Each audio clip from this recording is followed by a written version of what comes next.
Para sa mga kawani ng DepEd, kabilang na ang mga guro at estudyante, mas marami na kayong oras para sa inyong pamilya habang papalapit ang Kapaskuhan at Bagong Taon.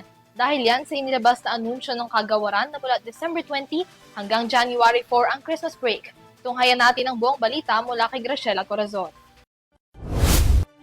Muling ipinaalala ng Department of Education o DepEd ang mga petsang dapat tandaan para sa pagsisimula ng Christmas break at resumption ng klase para sa susunod na taon. Sa inilabas na abiso ng DepEd, magsisimula ang Christmas break ng mga estudyante simula sa December 20, 2025 at ang resumption ng klase o ang pagbabalik sa mga paaralan ng mga ito ay sa January 5, 2026. Alinsunod sa DepEd Order No. 12 na inilabas ni Secretary Sani Angara noong April, sumasaklaw ito sa Multi-Year Implementing Guidelines on the School Calendar and Activities ng DepEd. Ito ang magiging batayan at susundin ng mga pampublikong paaralan sa elementarya, sekundarya at community learning centers or CLCs. Ayon sa ahensya, magkakaroon ng 16-day na Christmas break ang mga estudyante.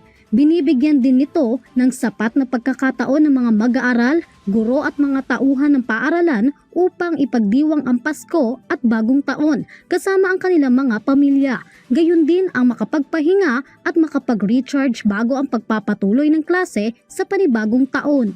Matatandaan na ginugunita ang Christmas Eve o ang Noche Buena tuwing December 24 at December 25 naman ang araw ng Kapaskuhan.